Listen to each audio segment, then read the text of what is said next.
আসসালামু আলাইকুম বন্ধুরা, আমি চিংড়ি মাছ ভুনা করব টমেটো দিয়ে। এই জন্য নিব তেল, পেঁয়াজ, কাঁচামরিচ,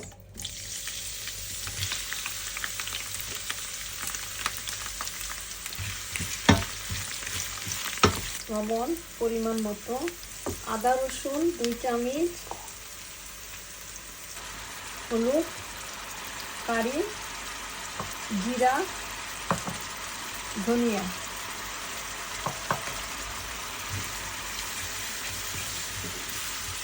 রোস্ট জিরা। আমার মশলাটা ভাজা হয়ে গেছে, কি সুন্দর একটা গন্ধ বেরোচ্ছে বন্ধুরা। আমি এখন চিংড়ি মাছগুলো দিব। আমি চিংড়ি মাছগুলো ধুয়ে ফ্রেশ করে কেটে রেখেছি, এখন আমি দিব।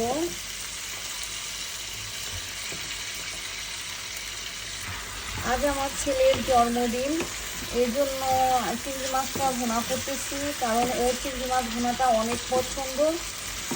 আরও মেনুতে আরও অনেক কিছু আছে, এগুলো তো দেখানো সম্ভব না বন্ধুরা, তাই শুধু মিষ্টিটা আর চিংড়ি মাছটাই আপনাদেরকে দেখালাম। খাবার যখন রাখবো তখন সবই আপনাদেরকে দেখাবো। মুরগির মাংস আছে, গরুর মাংস আছে, ইলিশ মাছের তরকারি আছে, ডাল আছে, ঢেকে দিব।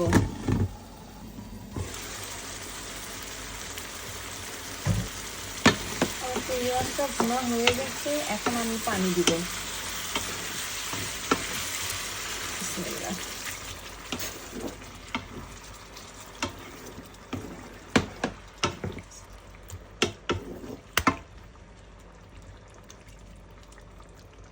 এখন টমেটোগুলা দিব।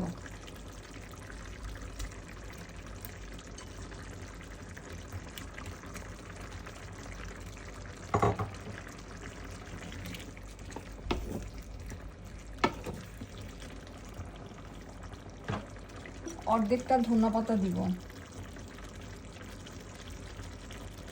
এখন আবার 10 মিনিটের জন্য ঢেকে দিব। বন্ধুরা, আমার চিংড়ি মাছ ভুনা হয়ে গেছে, এখন আমি ধনিয়া পাতাগুলা দিয়ে দিব।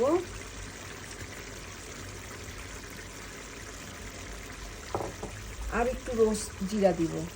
রোস্ট জিরাটা দেওয়ার সঙ্গে সঙ্গে তরকারির গন্ধটা একদম আলাদা হয়ে যায়, আর এটার মজাটাই একদম চেঞ্জ হয়ে যায়। এই জন্য বন্ধুরা, আপনারা যদি পারেন তাহলে অবশ্যই জিরাটা রোস্ট করে ফাঁকি করে দিবেন। আশা করি আপনাদের তরকারিটা মজা হবে।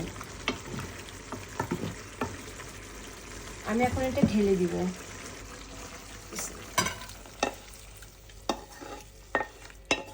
এতটা টাইম আমার সাথে থাকার জন্য আপনাদেরকে অনেক ধন্যবাদ। আপনারা সবাই ভালো থাকেন, আপনাদের জন্য দোয়া করছি, আমার জন্য দোয়া করবেন, অবশ্যই আমার ছেলেটার জন্য দোয়া করবেন। আজ ওর 35 বছর পূরণ হলো, দেখতে দেখতে 35 বছর চলে গেল।